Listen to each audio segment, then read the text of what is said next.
আগামী ৫ আগস্ট জুলাই গণ অভ্যুত্থান দিবস উপলক্ষে রাজধানীর ঢাকার আইনশৃঙ্খলা পরিস্থিতি স্বাভাবিক রাখতে এবং সার্বিক জননিরাপত্তা নিশ্চিত করতে ব্যাপক ও বহুমাত্রিক নিরাপত্তা ব্যবস্থা গ্রহণ করেছে ঢাকা মেট্রোপলিটন পুলিশ ডিএমপি সূত্রে জানা যায়, দিবসটিকে কেন্দ্র করে যে কোনো ধরনের বিশৃঙ্খলা বা অপ্রীতিকর ঘটনা মোকাবেলায় রাজধানীর প্রতিটি প্রবেশ মুখ সহ গুরুত্বপূর্ণ পয়েন্টে চেকপোস্ট ও তল্লাশির জোরদার করা হয়েছে।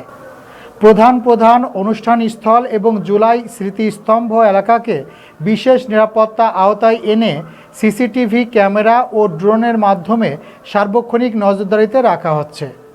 যেসব স্থানে সাধারণ মানুষের বেশি সমাগম ঘটবে সেখানে সোয়াট, বোম ডিসপোজাল ইউনিট এবং ডগ স্কোয়াডের সমন্বয়ে বিশেষ সুইপিং কার্যক্রম চালানো হচ্ছে। পাশাপাশি ডিবি, সিটিটিসি, সিটিএসবি এবং আইএসডির গোয়েন্দা দল সাদা পোশাকে মাঠে সক্রিয় রয়েছে।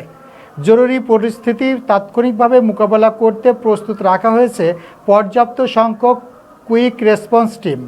নিয়মিত ডিএমপি ফোর্সের পাশাপাশি র্যাব ও সিআইডি যৌথভাবে নিরাপত্তা নিশ্চিতে দায়িত্ব পালন করবে।